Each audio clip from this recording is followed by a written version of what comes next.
Mr. President, now I just briefly want to make the people understand how can anyone do something like this? And for that, I have to explain to you what is RSS. RSS,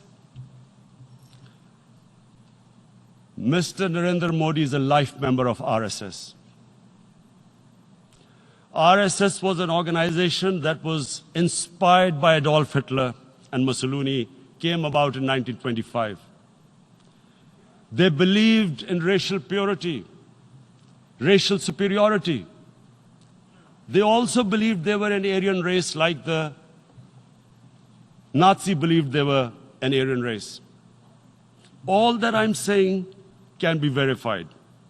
This is the time of information revolution. You can Google all this, what I'm saying. But it is very important for me to explain this to you so you know what is happening in India. This RSS believed in the ethnic cleansing of Muslims from India. At one point, there was racial superiority of the Hindu race. Secondly, it was hatred for the Muslims and for the Christians, because they believed that this golden age of Hindu civilization was stopped because of Muslim rule centuries back and then the British rule of India. So it was racial superiority and hatred for Muslims and Christians. This is openly stated. You look at the founding fathers of RSS, Golwalkar and Savarkar. Just Google them and you'll find out. And this ideology of hate is what murdered the great Mahatma Gandhi in 1948. It was this ideology of hate that made Narendra Modi in 2002 do a pogrom against Muslims in Gujarat when he was the chief minister. He allowed 3 days for these RSS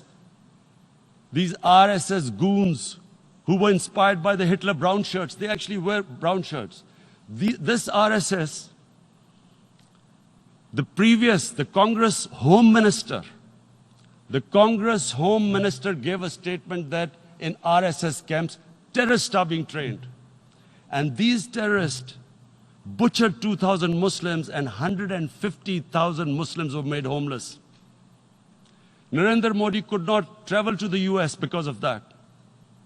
And I need to make you understand this background before I explain to you that what sort of a mindset would lay siege to 8 million people with 900,000 troops.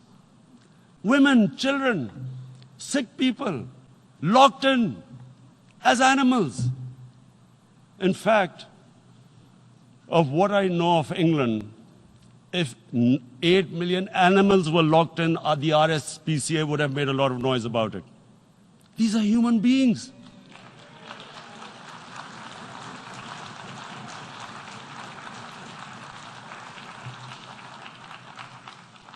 And Mr. President, what comes with racial superiority, these illusions of Aryan superior race, is arrogance. The two go together. And it's arrogance that makes people make mistakes and do stupid things. Cruel things like what Narendra Modi has done. It's sheer arrogance. And it's arrogance that has blinded him from the fact that what is going to happen when the curfew is lifted? Has he thought about it? This hasn't been thought through.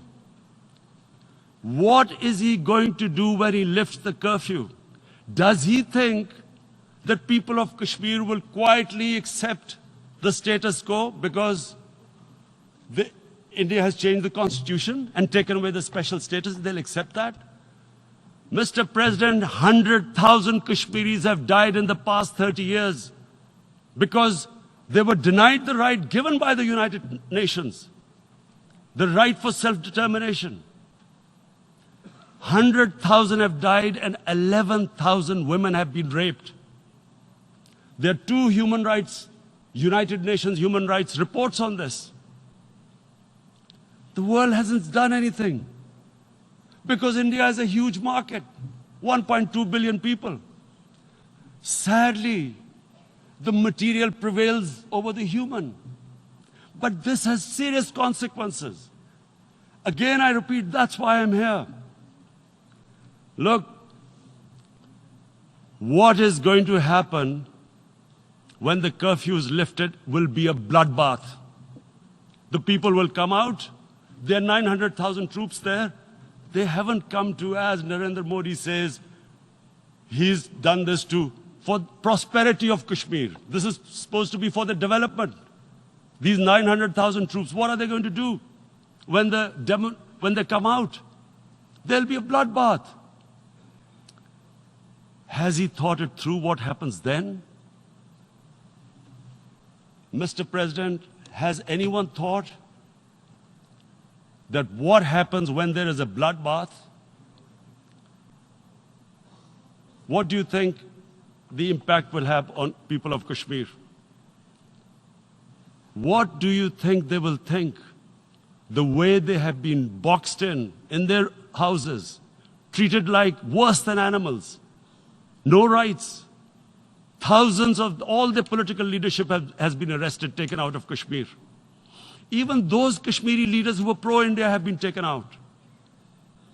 13,000 boys have been picked up and taken to God knows which destinations. So what do they think? What will the people of Kashmir do when they lift the curfew? They will be out in the streets. And what will these soldiers do? They will shoot them. They've already used pellet guns, blinded young boys. In the last 6 years, the 5 years, the oppression that has gone on in Kashmir. And so, Kashmiris will be further radicalized. Mr. President, there will be another Pulwama. And guess what? India will blame us. They're already blaming us. They're saying all this is happening because of Pakistan. One of their defense ministers said, there are 500 terrorists lined up on the border to go in. Why would Pakistan send 500 terrorists when there are 900,000 troops? What impact are they going to make? What will they do? And why would? Don't we know that the moment there is some terrorist attack, all that will happen is there'll be further cruelty and oppression of the people of Kashmir. We will just give the 900,000 troops to further crush the people of Kashmir.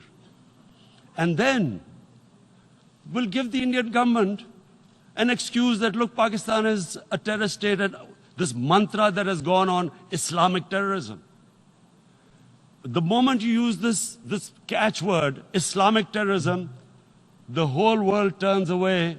No one talks about human rights. You can do whatever you want, which is what has happened in Kashmir, because they keep using this word, Islamic terrorism. And this is what they're doing right now. What do we benefit from further increasing the cruelty on the people of Kashmir? And why would we want this? But there is no other narrative left for India.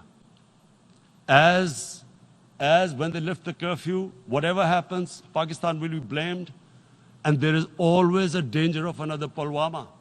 They might come and bomb us again, and then another cycle might start. And what does Narendra Modi think? That 180 million Muslims of India are thinking right now.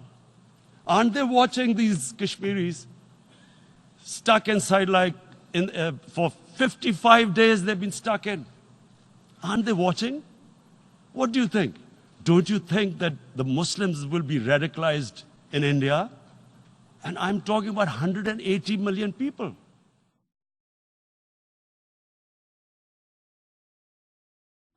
I now give the floor to India for exercise of right of reply. India, you have the floor.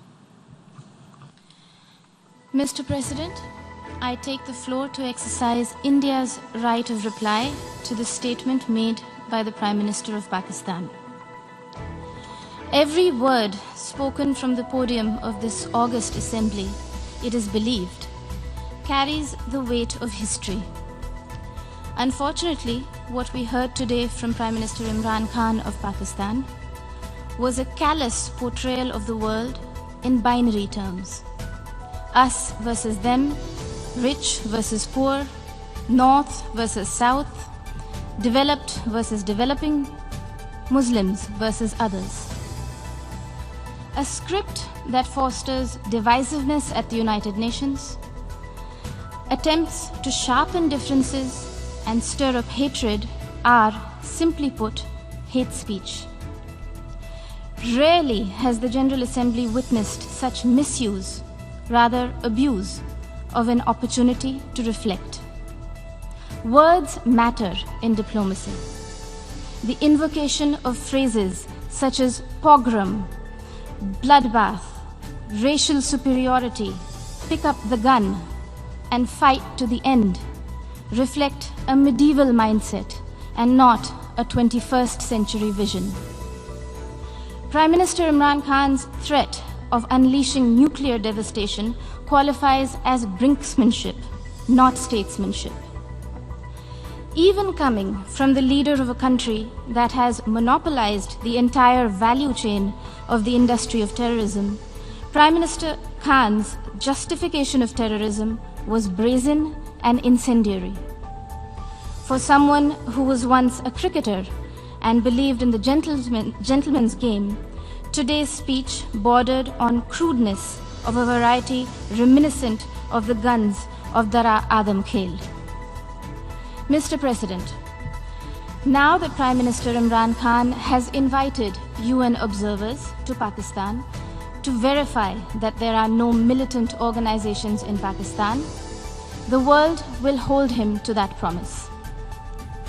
Here are a few questions that Pakistan can respond to as a precursor to the proposed verification. Can Pakistan confirm the fact that it is home to 130 UN-designated terrorists and 25 terrorist entities listed by the UN as of today? Will Pakistan acknowledge that it is the only government in the world that provides pension to an individual listed by the UN in the Al-Qaeda and Daesh sanctions list? Can Pakistan explain why, here in New York, its premier bank, the Habib Bank, had to shut shop after it was fined millions of dollars over terror financing? Will Pakistan deny that the Financial Action Task Force has put the country on notice for its violations of more than 20 of the 27 key parameters? And finally, would Prime Minister Khan deny to the city of New York that he was an open defender of Osama bin Laden? Mr. President, having mainstreamed terrorism and hate speech, Pakistan is trying to play its wild card as the newfound champion of human rights. This is a country that has shrunk the size of its minority community from 23% in 1947 to 3% today, and has subjected Christians, Sikhs, Ahmadiyyas, Hindus, Shias, Pashtuns, Sindhis, and Balochis to draconian blasphemy laws, systemic persecution, and blatant abuse and forced conversions. Their newfound fascination for preaching human rights is akin to trophy hunting of the endangered mountain goat, the markhor. Pogroms, Prime Minister Imran Khan Niazi, are not a phenomenon of today's vibrant democracies. We would request you to refresh your rather sketchy understanding of history. Do not forget the gruesome genocide perpetrated by Pakistan against its own people in 1971 and the role played by Lieutenant General A.A.K. Niazi. A sordid fact that the Honorable Prime Minister of Bangladesh reminded this assembly about earlier this afternoon. Mr. President, Pakistan's virulent reaction to the removal of an outdated and temporary provision that was hindering development and integration of the Indian state of Jammu and Kashmir stems from the fact that those who thrive on conflict never welcome the ray of peace. While Pakistan has ventured to upstream terrorism and downstream hate speech there, India is going ahead with mainstreaming development in Jammu and Kashmir. The mainstreaming of Jammu and Kashmir, as well as Ladakh, in India's thriving and vibrant democracy with a millennia-old heritage of diversity, pluralism, and tolerance, is well and truly underway. Irreversibly so. The citizens of India do not need anyone else to speak on their behalf, least of all those who have built an industry of terrorism from the ideology of hate. I thank you, Mr. President. I thank the President of India for her remarks.